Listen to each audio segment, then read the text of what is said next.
बिहार की राजनीति और सियासत में बड़ा परिवर्तन होने वाला है। यानी भारतीय जनता पार्टी ने बिहार की राजनीति में बड़ी पटकथा लिख दी है। साफ तौर पे जिस प्रकार से नीतीश ने राज्यसभा जाने का फैसला लिया है और उसके बाद अब भारतीय जनता पार्टी का नया चेहरा मुख्यमंत्री की बागडोर को संभालेगा और उस रेस में लगातार भारतीय जनता पार्टी के तमाम दावे और वादे को रोकने के लिए नीतीश कुमार अपने बेटे पर भी दांव खेल सकते हैं। यानी नीतीश कुमार दिल्ली का और रुख कर चुके हैं और आज भारतीय जनता पार्टी के बड़े आला कमान नेताओं से उनकी मुलाकात होनी है। आखिर बिहार की राजनीति, सियासत और बिहार की कमान किसके हाथों में दी जाएगी, नीतीश कुमार सहमति देंगे या नहीं देंगे, इन तमाम मुद्दों पे बात करने के लिए हमारे साथ वरिष्ठ पत्रकार संतोष सर हैं। संतोष सर, आखिर बिहार की नई पटकथा जो है वो कुछ देर में लिख दी जाएगी। नीतीश कुमार की मुलाकात, बीजेपी के बड़े आला कमान जो बड़े नेता हैं, जो राजनेता हैं, उनसे मुलाकात होगी। आखिर क्या क्या सटीक बात होगी और नीतीश कुमार क्या प्रस्ताव रखने वाले हैं? देखिए, बिहार की पटकथा नीतीश कुमार कोई आज पहली बार नहीं लिख रहे हैं। वो 90 के दशक से नीतीश कुमार बिहार की पटकथा लिख रहे हैं। जब कांग्रेस का पतन हुआ था और समाजवादी पार्टी का उदय हुआ था, जनता दल का 89 के चुनाव में, और 90 का जब बिहार विधानसभा का चुनाव हुआ था, उसी समय से नीतीश कुमार बिहार की पटकथा लिख रहे हैं। 90 के दशक में जब विश्वनाथ प्रताप सिंह रामसुंदर दास को मुख्यमंत्री बनाना चाहते थे, चंद्रशेखर जब रघुनाथ झा को चीफ मिनिस्टर बनाना चाहते थे, वैसे समय में नीतीश कुमार ने लालू प्रसाद को चीफ मिनिस्टर बनाया। लालू प्रसाद 90 में जो मुख्यमंत्री बने, तो वो क्रेडिट नीतीश कुमार को भी जाता है। नीतीश कुमार ने बिहार से लेकर दिल्ली तक नीतीश कुमार के लिए राजनीति की, लॉबी की और कई विधायकों को लालू प्रसाद के पक्ष में किया। तब जाकर 90 में लालू प्रसाद मुख्यमंत्री बन पाए थे।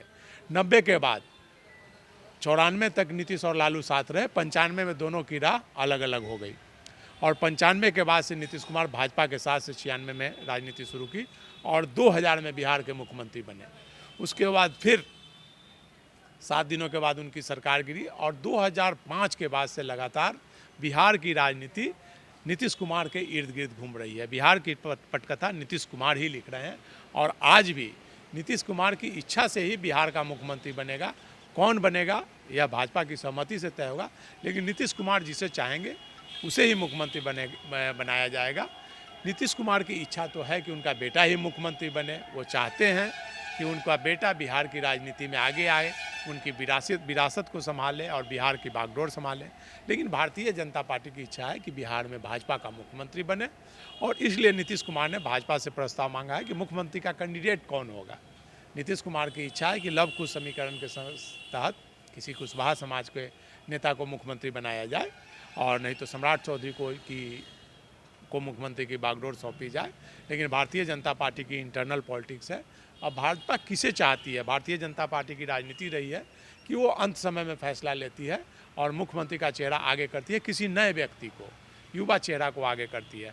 अब बिहार की राजनीति में चूँकि सम्राट चौधरी बिहार में अभी सर्वे सर्वा हैं, भाजपा के सबसे बड़े नेता हैं, उप मुख्यमंत्री हैं, गृह मंत्रालय का प्रभाव है और भाजपा के शीर्ष नेताओं और आरएसएस के बहुत करीबी हैं, तो इसलिए उनका पलड़ा सबसे। भारतीय जनता पार्टी के अन्य नेता स्वीकार कर लेंगे? कई दलों का भ्रमण करके आए हैं सम्राट चौधरी। देखिए, निश्चित तौर पर मुश्किल है, लेकिन अभी सम्राट चौधरी का नाम सबसे आगे है और लव कुश समीकरण को देखते हुए बिहार की राजनीति में अगर उन्हें नहीं स्वीकार किया जाएगा तो कोई नया चेहरा भाजपा लाएगी। लेकिन अभी वर्तमान परिस्थिति में सम्राट चौधरी नंबर 1 पर हैं और जनता दल यू से निशांत कुमार, नीतीश कुमार के बेटे नंबर 1 पे हैं। जनता दल यू के सभी विधायकों की इच्छा है। भारी कौन पड़ेंगे? क्योंकि खुद नीतीश कुमार छत्रछाया के तौर पे निशांत के साथ। देखिए, मुझे लगता है या तो सम्राट बनेंगे या नीतीश निशांत। पलड़ा किसका, दोनों बराबरी पर है। जनता दल यू में सर्वे सर्वा ये हैं और भाजपा में सर्वे सर्वा ये हैं। लेकिन भाजपा का अगर कोई मुख्यमंत्री बनेगा तो वो तय नरेंद्र मोदी और अमित शाह करेंगे और आरएसएस। वहाँ से जो नाम आएगा वही मुख्यमंत्री बनेगा और अभी कहना कठिन है कि कौन बनेगा, लेकिन सम्राट चौधरी सबसे आगे चल रहे हैं दौड़ में। चलिए, सीधे तौर पे कौन बिहार का मुख्यमंत्री बनेगा 24 से 48 घंटों में सब कुछ साफ हो जाएगा। नटराज न्यूज़ के लिए रोहित कुमार की रिपोर्ट।